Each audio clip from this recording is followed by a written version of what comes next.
नमस्ते दोस्तों, आप देख रहे हैं आपका अपना चैनल स्टोरीज दुनिया।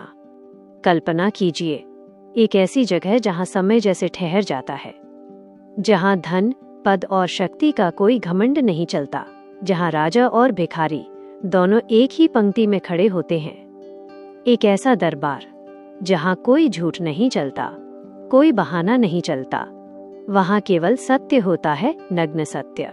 और उस दरबार के सिंहासन पर विराजमान है धर्मराज यमराज, जिनका नाम सुनते ही कई लोगों की रूह कांप जाती है। लोग कहते हैं यमराज आ गए, अब सब खत्म। लेकिन क्या आप जानते हैं, यमराज केवल मृत्यु के देवता नहीं हैं, वे हैं धर्म के रक्षक, न्याय के सबसे बड़े स्वामी। क्या आप जानते हैं, एक बार हनुमान जी ने अपने पिता की रक्षा के लिए यमराज को रोक दिया था।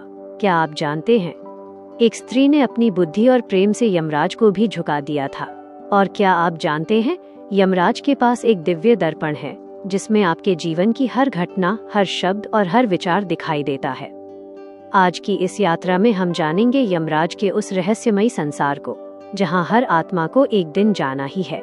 हम सुनेंगे कुछ ऐसी कहानियां जो दिल को छू जाएंगी, कुछ ऐसे रहस्य जो शायद आपने पहले कभी नहीं सुने। तो अंत तक बने रहिए स्टोरीज दुनिया के साथ, क्योंकि ये सिर्फ एक कहानी नहीं, यह वो सत्य है जिससे कोई नहीं बच सकता। यमराज आखिर हैं कौन? अधिकतर लोग उन्हें केवल मृत्यु का देवता मानते हैं, लेकिन यह पूरी सच्चाई नहीं है। उनका पूरा नाम है धर्मराज यम, यानी धर्म के राजा, न्याय के शासक। पुराणों के अनुसार यमराज सूर्य देव और संज्ञा के पुत्र हैं। उनकी एक जुड़वा बहन भी है यमुना, वही पवित्र नदी जिसमें आज भी लाखों लोग स्नान करते हैं। कहा जाता है कि भाई दूज के दिन यमराज अपनी बहन यमुना से मिलने आते हैं। पुराणों में यमराज का वर्णन कुछ इस प्रकार मिलता है। उनका रंग नील या गहरा काला बताया गया है, जो गंभीरता और रहस्य का प्रतीक है। उनकी आंखें लाल होती हैं, लेकिन क्रोध से नहीं, न्याय की तीव्रता से। उनके हाथ में रहता है दंड, जो अनुशासन और न्याय का प्रतीक है। उनकी सवारी है भैंसा और सिर पर मुकुट, क्योंकि वे हैं यमलोक के राजा।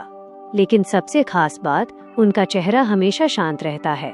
वे क्रोधित नहीं होते, बस निष्पक्ष न्याय करते हैं। यमराज कभी अकेले नहीं होते, उनके साथ कई दिव्य सहायक होते हैं। सबसे महत्वपूर्ण है चित्रगुप्त। चित्रगुप्त वह दिव्य देवता हैं जो हर जीव के कर्मों का पूरा हिसाब रखते हैं। आपने कब क्या किया, किससे क्या कहा, यहाँ तक कि क्या सोचा, सब कुछ उनके लेखे में दर्ज होता है। जब आत्मा यमलोक पहुँचती है, तो चित्रगुप्त उसका पूरा जीवन पढ़कर सुनाते हैं, और फिर यमराज निर्णय देते हैं, स्वर्ग या नरक। सावित्री और सत्यवान की कहानी। अब सुनिए, हिंदू धर्म की सबसे सुंदर और प्रेरणादायक प्रेम कथा। एक राजकुमारी थी सावित्री, सुंदर, बुद्धिमान और साहसी। एक दिन उसने जंगल में एक युवक को देखा। उसका नाम था सत्यवान। साधारण जीवन, लेकिन चेहरे पर अद्भुत तेज। सावित्री ने उसी से विवाह करने का निश्चय किया, लेकिन नारद मुनि ने चेतावनी दी, सत्यवान 1 वर्ष बाद मर जाएगा। फिर भी सावित्री ने कहा, मैं अपना निर्णय नहीं बदलूंगी, और विवाह हो गया। ठीक 1 वर्ष बाद जब सत्यवान जंगल में बेहोश हुआ, तभी वहां आए यमराज।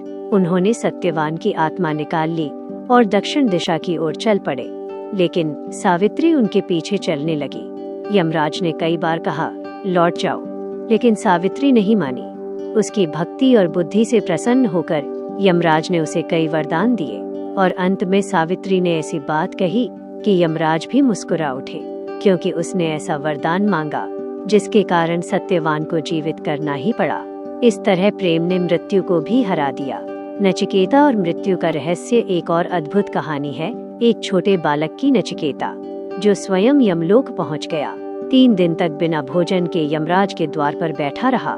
यमराज लौटे तो उन्होंने प्रसन्न होकर नचिकेता को 3 वरदान दिए। तीसरे वरदान में नचिकेता ने पूछा, मृत्यु के बाद क्या होता है? तब यमराज ने वो ज्ञान दिया जो आज कठोपनिषद में लिखा है। उन्होंने कहा, शरीर नश्वर है, लेकिन आत्मा अमर है। आत्मा कभी नहीं मरती, वह केवल एक शरीर छोड़कर दूसरा शरीर धारण करती है। जब हनुमान ने यमराज को रोका, एक बार हनुमान जी के पिता वानरराज केसरी की आयु पूरी हो गई। यमदूत उनकी आत्मा लेने आए, लेकिन तभी वहां पहुंचे पवन पुत्र हनुमान। उन्होंने यमदूतों को रोक दिया। बात यमराज तक पहुंची और फिर स्वयं धर्मराज यम वहां आए। हनुमान जी ने कहा, जब तक मैं हूँ कोई मेरे पिता को नहीं ले जा सकता। हनुमान की भक्ति और पुत्र धर्म देखकर यमराज प्रभावित हो गए और उन्होंने केसरी को कुछ और समय का जीवन दे दिया। तो दोस्तों, यमराज केवल मृत्यु के देवता नहीं हैं, वे हैं न्याय के प्रतीक, धर्म के रक्षक। उनके दरबार में राजा और भिखारी दोनों बराबर हैं। इसलिए जीवन में डरने की नहीं, सही कर्म करने की जरूरत है। अगर आपको यह कहानी पसंद आई हो तो वीडियो को लाइक जरूर करें, कमेंट में लिखें धर्मराज यमराज की जय और जरूर बताइए इन कहानियों में से आपको कौन सी कहानी सबसे ज्यादा पसंद आई। और ऐसे ही रहस्यमयी और आध्यात्मिक वीडियो देखने के लिए स्टोरीज दुनिया चैनल को सब्सक्राइब करना न भूलें। जल्दी हम लाएंगे यमलोक के 28 नरकों का रहस्य, चित्रगुप्त की पूरी कहानी और मार्कंडेय की वो कथा जब शिव ने यमराज को हराया। तब तक के लिए अच्छे कर्म कीजिए, सत्य के रास्ते पर चलिए, क्योंकि यमराज देख रहे हैं, चित्रगुप्त लिख रहे हैं। धन्यवाद। जय धर्मराज।